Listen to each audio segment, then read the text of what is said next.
पहले 2014 में जब आपने मुझे पहली बार सांसद चुना, अगर उस समय गुरुजी हम तीनों यहाँ बैठे होते तो आप बिल्कुल मुझे बड़ा ना कहते। मेरे बाल बिल्कुल काले थे, दाढ़ी मेरी बिल्कुल काली थी, कहीं कोई सफेद। लोकसभा 2024 का चुनाव शुरू हो चुका है।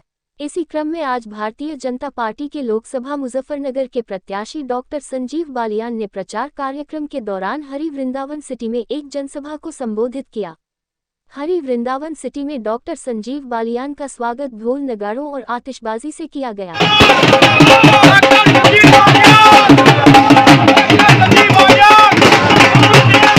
पार्टी के राज्य मंत्री कपिल देव अग्रवाल तथा नगरपालिका मुजफ्फरनगर चेयरपर्सन पति और उद्योगपति गौरव स्वरूप भी थे।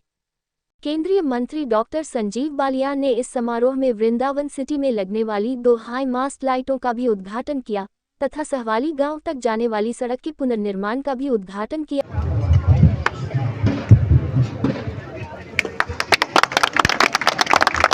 नारियल नहीं जी, कपिल जी फोड़ेंगे। हो गई। अरे भाई साहब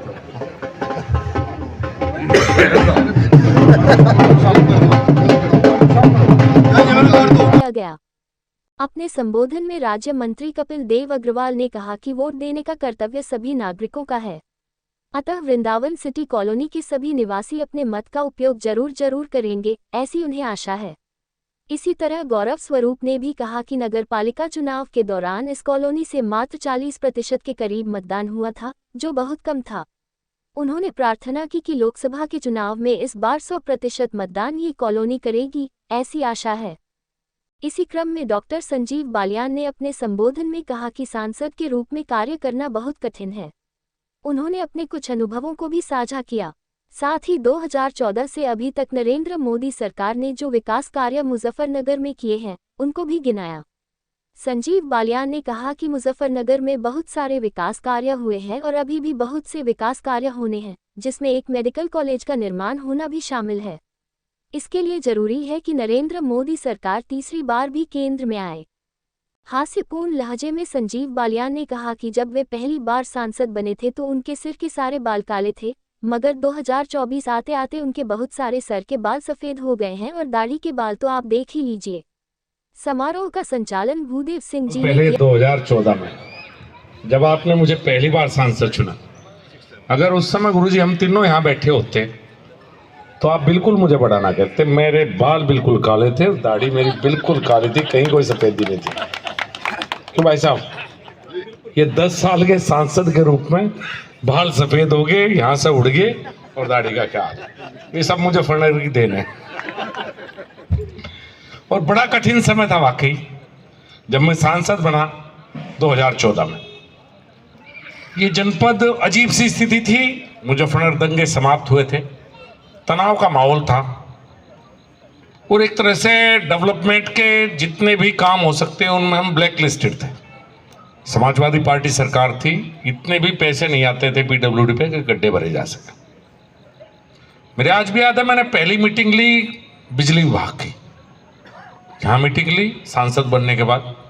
तो मैंने उनसे कहा, भाई आप कितनी बिजली ग्रामीण क्षेत्र को और शहरी क्षेत्र को देते हैं, मुझे उसका आंकड़ा चाहिए रिटर्न में।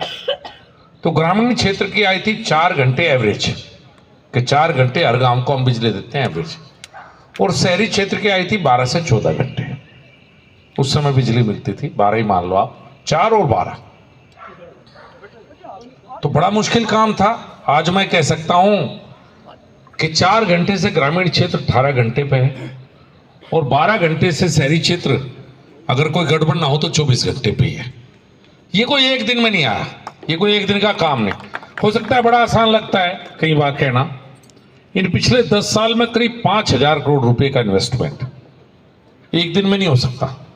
बिजली के क्षेत्र में सेंट्रल गवर्नमेंट से हुआ है सिर्फ। 65 साल में जितने बिजलीघर इस जनपद में थे, 10 साल में उससे ज्यादा बने। फीडर सेपरेशन, केबल का काम, कैपेसिटी इनहांसिंग, ये कोई लंबी प्रक्रिया होती है, कोई डेवलपमेंट कोई एक छोटी सी प्रक्रिया नहीं है।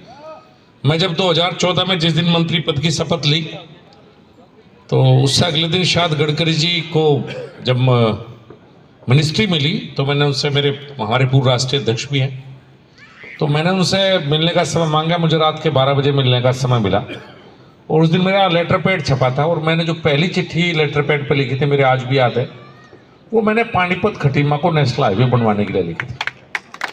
अब आप ये देख लो कि 2014 से 17 भारत में सिस्टम कैसे काम करता है।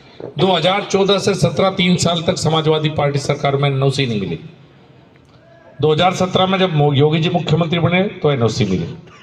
उसके बाद 2 साल लग गए डीपीआर और प्रक्रिया पूरे करने में, 2019 आ गया। 5 साल सिर्फ कागजों में रही और 2019 में काम शुरू हुआ तो आज 2024 में 5 साल, 10 साल एक हाईवे को बनवाने में लगते हैं। सच, अगर मैं दोबारा सांसद न बनता तो शायद ये कोई सा नेशनल हाईवे न बनता। 5 साल की मेहनत पानी में फिर जाती है, सच्चाई है। कार्यक्रम के अंत में देश धर्म में उनसे बात की। सर, चुनावी प्रचार कैसा चल रहा है आपका? ठीक है, मजा आ रहा है, सबसे मिलना चिलना रात लेट कर अच्छा है। सर, जिस तरह से आपको तीसरी बार चुनावी मैदान में मुजफ्फरनगर से उतारा गया है, तो आप अपनी जीत के लिए कितने आश्वस्त नजर आ रहे हैं? ऐसा माहौल है जैसे 2014 में था, तो जितना आश्वस्त 2014 में था उतना ही आज। सर, जैसा कि हाल ही में सीएए कानून लागू हुआ है, तो आपको लगता है कि इससे भारतीय जनता पार्टी को राष्ट्रीय स्तर पे फायदा मिलेगा? इसमें फायदा लेने वाली बात ही नहीं है। सीए फायदा लेने के लिए नहीं, सीए उन लोगों के लिए है जो अपने देश से निकाल दिए गए, उनके साथ वहाँ अत्याचार हुए, हिंदुस्तान आए और बिना नागरिकता के यहाँ बड़ी मुश्किल से जीवन जी रहे। ये मानवता का कानून है, ये पॉलिटिकल कानून नहीं है। बहुत साल हो गए उन लोगों को, पाकिस्तान से आए, अफगानिस्तान से सिख आए, बांग्लादेश से आए, उन लोगों को नागरिकता देने का कानून है। ये मेरे विचार से राजनीतिक बात नहीं है, कुछ मानवता की बात। सर, एक आखिरी सवाल, अभी खबर आ रही है कि बहुजन समाज पार्टी की तरफ से दारा सिंह प्रजापति को मुजफ्फरनगर से प्रत्याशी बनाया जा सकता है, तो अगर इस खबर की पुष्टि होती है तो क्या भारतीय जनता पार्टी को मुजफ्फरनगर में इसका कुछ नुकसान मिल सकता है? देखिए, कोई वो एक अलग पार्टी है, वो किसी न किसी को तो चुनाव लड़ाएंगे और उनकी इच्छा है वो किसी को भी लड़ाए। इसमें फायदा नुकसान की क्या बात नहीं, उनका अपना बेस है। सब पार्टियां सब चुनाव लड़ती हैं, कोई राजनीतिक फायदे नुकसान का खेल नहीं होता दोस्त। Thank you.